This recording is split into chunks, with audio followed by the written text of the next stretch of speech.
नमस्कार, मैं संजीव कुमार।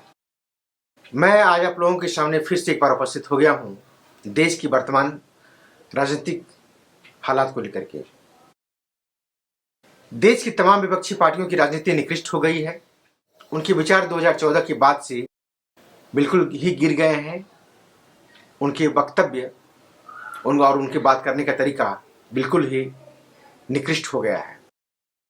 मैं ऐसा इसलिए कह रहा हूँ क्योंकि अभी कुछ दिन पूर्व में ही मध्य प्रदेश के कांग्रेस के वरिष्ठ नेता और पूर्व कैबिनेट मंत्री राजा पेटियार का एक बयान आया था, जिसमें उन्होंने संविधान और आदिवासी की रक्षा के लिए मोदी को खत्म करने की बात कही थी, बल्कि उन्होंने एक तरह से मोदी की हत्या करने की बात कही। वहीं वर्तमान में कांग्रेस के अध्यक्ष मल्लिकार्जुन खड़गे जी का बयान आया, जिसमें उन्होंने कहा कि देश को आजादी कांग्रेसियों ने दिलाई। देश की एकता और अखंडता के लिए इंदिरा गांधी और राजीव गांधी ने अपनी शहादत दे दी। क्या कभी भाजपा नेता के घर से कोई कुत्ता भी मरा है? मैं मल्लिकार्जुन खड़गे जी को बताना चाहता हूं, क्या देश की आजादी केवल कांग्रेसियों ने दिलाई? शायद मल्लिकार्जुन खड़गे जी को अपने बयान पर विचार करना होगा।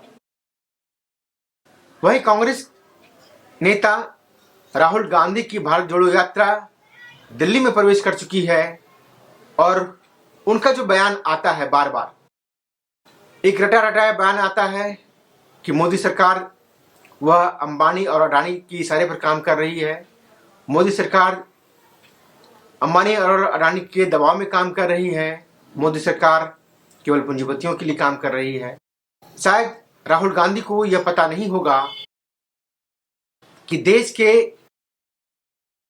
न जाने कितने ही परिवारों का चूल्हा अंबानी और अडानी परिवार के घर से चलता होगा, उनका परिवार पलता होगा।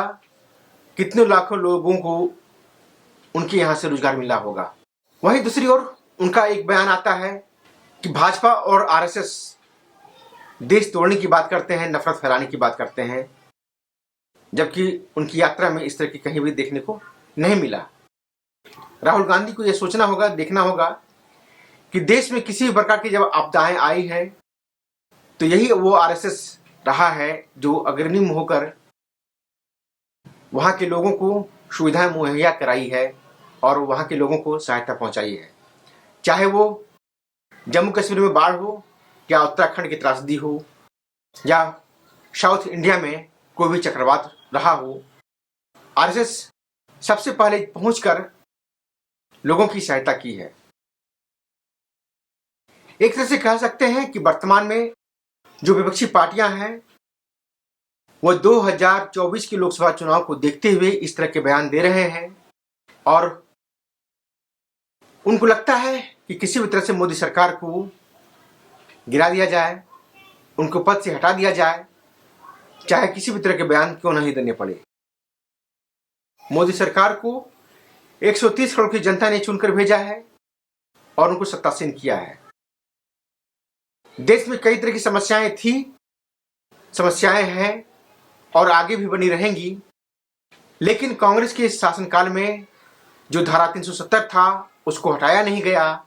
जो सनातनियों का जो आस्था का केंद्र था अयोध्या का राम मंदिर, उसको सुलझाया नहीं गया, उसके लिए फैसले लिए नहीं गए। मोदी सरकार ने जम्मू कश्मीर से धारा 370 को हटा दिया गया और अयोध्या में राम मंदिर पर फैसला भी आ गया। तो 2024 का लोकसभा चुनाव भी जनता के मत से होगा, उनके वोटों से होगा और जनता ही तय करेगी कि 2024 के लोकसभा चुनाव में किसकी जीत होगी और कौन सत्तासीन होगा।